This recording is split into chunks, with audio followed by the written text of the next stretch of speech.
যোগাযোগ রক্ষা করছে। সাক্ষাৎকারে ভারত ও পাকিস্তানের সঙ্গে সম্পর্কের বিষয়ে জামাত ইসলামের অবস্থান তুলে ধরেন শফিকুর রহমান। শেখ হাসিনার পতনের পর ভারতের সঙ্গে বাংলাদেশের সম্পর্কের টানাপোড়েন নিয়ে উদ্বেগ প্রকাশ করে তিনি বলেন, শেখ হাসিনার ভারতে অবস্থান করাটা সম্পর্কের ক্ষেত্রে একটি বড় বাধা। দর্শক, কূটনৈতিক পর্যায়ে প্রতিবেশী যে কোনো দেশের সাথে ভালো সম্পর্ক স্থাপনের তাগিদ সবসময় দেওয়া হয়, কিন্তু বাংলাদেশ ও ভারতের অভ্যন্তরে পরস্পর বিরোধী রাজনীতি নিয়ে ভোটের মাঠ দখলের চেষ্টা করা হয়। ভারত সম্ভবত কনফিউজড যে আগামী নির্বাচনে কে ক্ষমতায় আসবে, বিএনপি না জামাত। সেই কারণে তারা দুই পক্ষের সঙ্গে একটা সম্পর্ক স্থাপনের চেষ্টা করছে, এটা পরিষ্কার এবং এটা হয় উচিত। মানে ভারত হয়তো নিশ্চয়ই এখন তাদের পুরনো ভুলটা বুঝতে পারছে যে একটা ফ্যাসিস্ট সরকারকে টিকায় রাখা যায় না। ভারতের এই ভুলগুলো হবার কারণ হলো এই, জামায়াত ইসলামীর আমির ডাক্তার শফিকুর রহমানের সঙ্গে ভারতের এক কূটনীতিকের গোপন বৈঠকের বিষয়টি বুধবার রাত থেকেই আলোচনার জন্ম দিয়েছে। সাক্ষাতের বিষয়টি ভারতীয় ওই কর্মকর্তা গোপন রাখতে বলেছিলেন বলে দাবি করেছেন জামায়াতের আমির। এবার বিষয়টি নিয়ে নিজেই ফেসবুকে একটি পোস্ট দিয়েছেন। ওই পোস্টে ডাক্তার শফিকুর রহমান লিখেছেন, আন্তর্জাতিক মিডিয়া রয়টার্সকে দেয়া এক সাক্ষাৎকারে তাকে জিজ্ঞেস করেন, ভারতীয় নেতা জামায়াতে আমিরকে কানাকানা কি যেন বলছে যে তোমরাই জিতবে, আগামী ক্ষমতাতে তোমরাই আসবে, আওয়ামী লীগ নয়। এবার জামায়াতের সাথে তারা হয়তো বা কোনো বন্ধুত্ব সম্পর্ক গড়তে যাচ্ছে। প্রিয় দর্শক শ্রোতা মণ্ডলী, দেখছিলেন ভিডিওর বিশেষ কিছু অংশ, তো যার বিস্তারিত সামনে দেওয়া রয়েছে। বর্তমানে রাজনীতির যে প্রেক্ষাপট, সে প্রেক্ষাপটে এখন কি বলছে তারা, জামায়াত বড় কোনো সুবিধা পাওয়ার জন্যেই ভারতের সাথে তলে তলে কি গোপন বৈঠক করছে কিনা, চলেন আমরা বিস্তারিত ভিডিও স্ক্রিনে দেখব। আশা করছি পুরো ভিডিও জুড়ে আমাদের সাথে থাকবেন এবং হ্যাঁ, সেখান থেকে বিএনপি কোনো সুবিধা পাবে কিনা সেটাও জেনে আসি।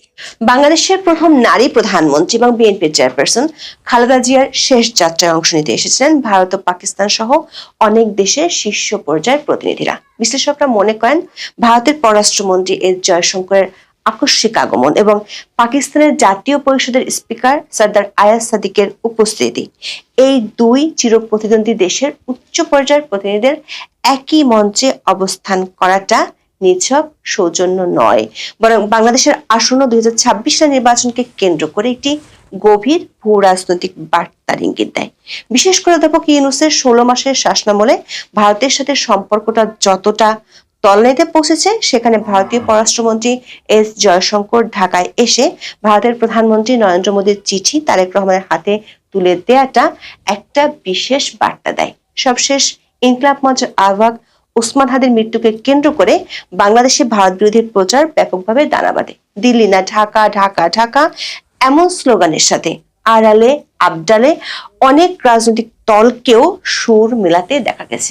এস জয়শঙ্কর অবশ্য অন্য কোনো রাজনৈতিক দলের নেতাদের সাথে বৈঠক করেননি, কিন্তু এর মধ্যে বোমা ফাটিয়েছে আন্তর্জাতিক সংবাদ সংস্থা রয়টার্সের একটি খবর।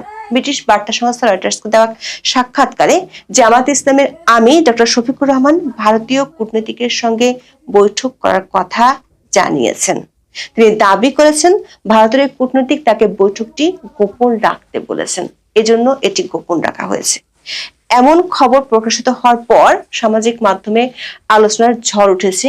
এই যে দিল্লি না ঢাকা স্লোগানে দিল্লির বিরোধিতার জিগির বাংলাদেশি রাজনৈতিক দলগুলো তোলে, সেটি আসলে কতটা দৃশ্যমান আর কতটা পর্দার আড়ালের নাটক। এমন নাটকের আড়ালে প্রশ্ন হলো, মিস্টার জয়শঙ্কর কি তার 4 ঘন্টার সফরে কোনো বিশেষ বার্তা দিয়ে গেছেন? বিস্তারিত জানতে চলুন যাওয়া যাক বিশ্লেষণে।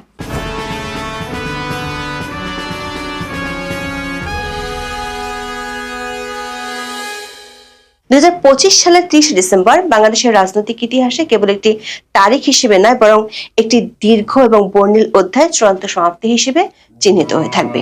দীর্ঘ অসুস্থতার পর ঢাকার এভার কেয়ার হাসপাতালে খালেদা জিয়ার মৃত্যু হয়।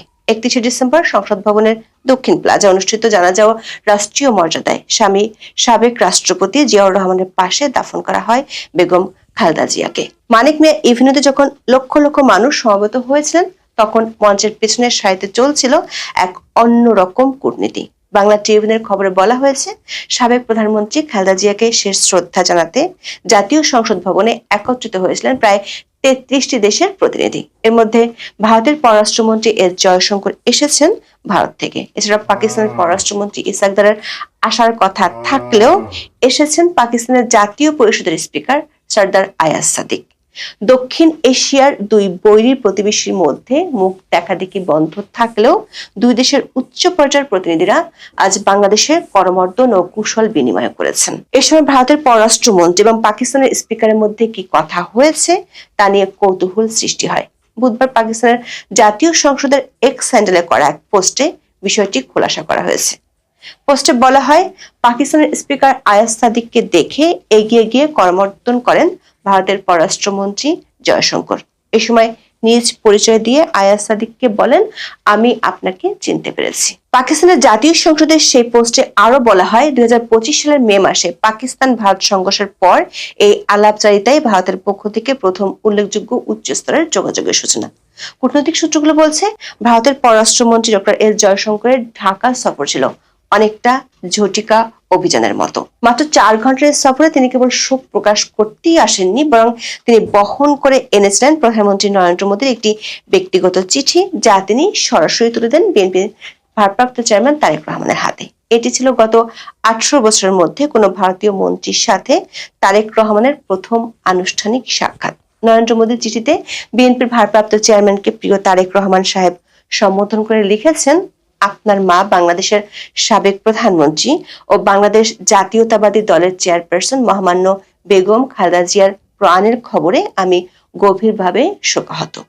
এই গভীর ব্যক্তিগত শোকের সময় আমার আন্তরিক সমবেদনা গ্রহণ করুন। তার আত্মা চিরশান্তিতে বিশ্রাম নিক এই কামনা করি। চিঠিতে নরেন্দ্র মোদী খালেদা জিয়াকে বেগম সাহেবা বলে সম্বোধন করেন। 2015 সালের জুনে ঢাকায় বেগম সাহেবার সঙ্গে সাক্ষাৎ ও আলোচনার কথা স্মরণ করে মোদী বলেন, খালেদা জিয়া ছিলেন দৃঢ় প্রত্যয়ী ও অটল বিশ্বাসের এক বিরল নেতৃত্ব।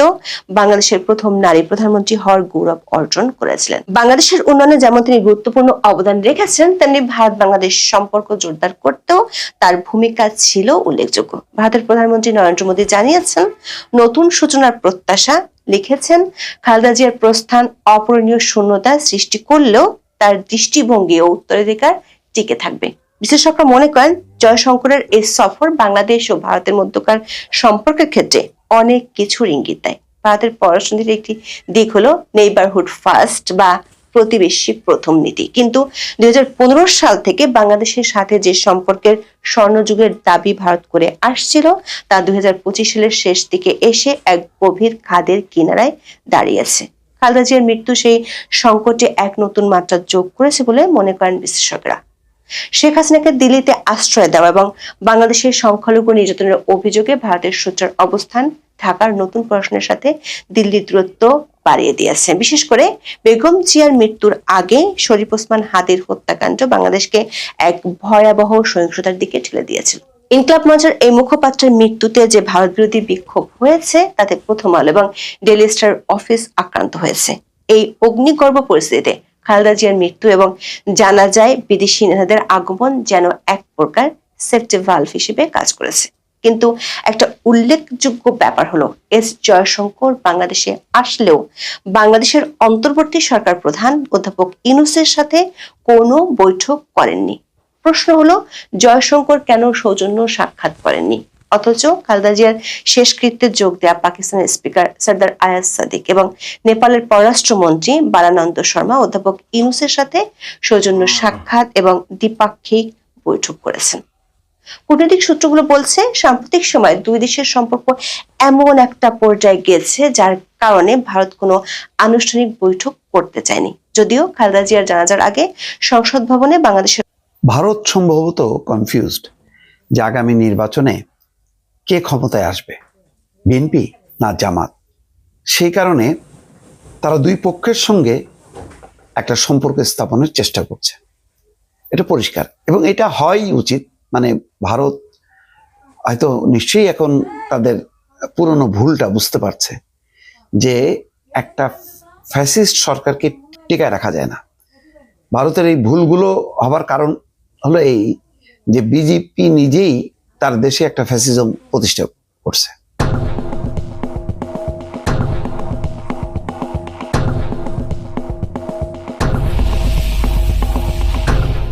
তো ফ্যাসিজম দিয়ে ধর্মকে সুড়সুড়ি দিয়ে সে মনে করছে যে সে আজীবন ক্ষমতায় থাকবে। তো সেই কারণে ফ্যাসিস্টটা গণতান্ত্রিক দেশকে পছন্দ করে না। তারা তাদের মতন করে চারিপাশে, ভেতরে, ভারতের ভেতরে এবং ভারতের বাইরে তারাও চায় ফ্যাসিস্ট সরকার, পুতুল সরকার। মোট কথা, তারা হবে ফ্যাসিস্ট সরকার আর তার চারপাশে হবে পুতুল সরকার। সেই পুতুল সরকার হচ্ছে ওই দেশের জন্য একটা ফ্যাসিস্ট।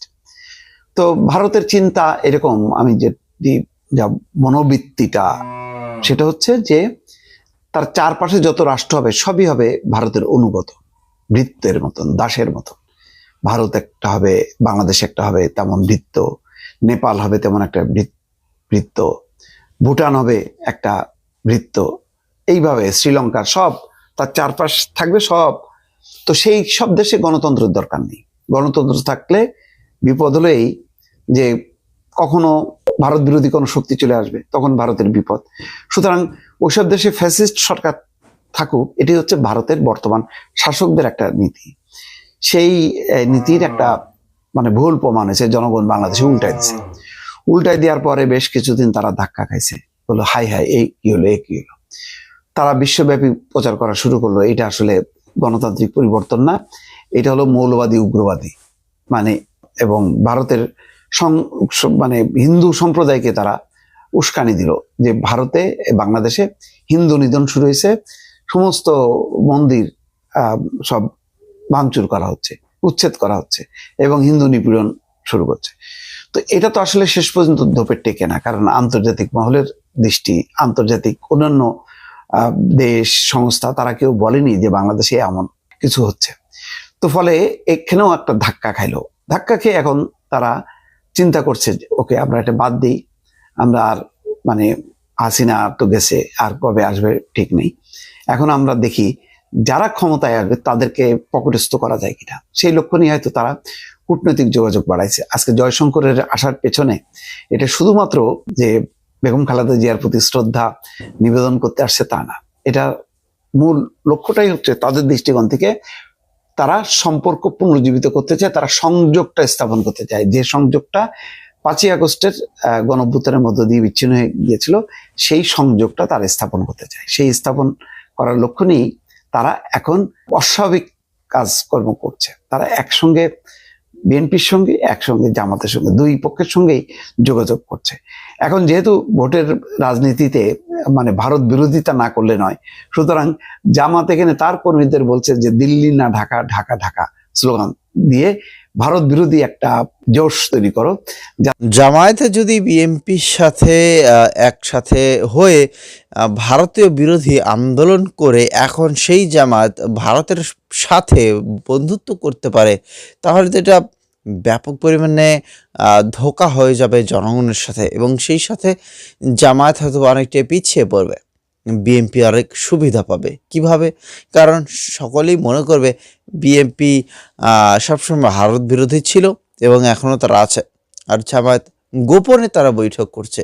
কেন ভাই গোপনে করতে হবে, কেন প্রকাশ্যে করেন? প্রকাশ্যে করলে বিষয়টা ভালো হইতো।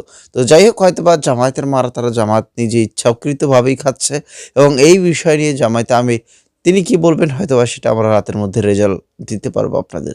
তো লিখবেন আজকের এই প্রতিবেদন।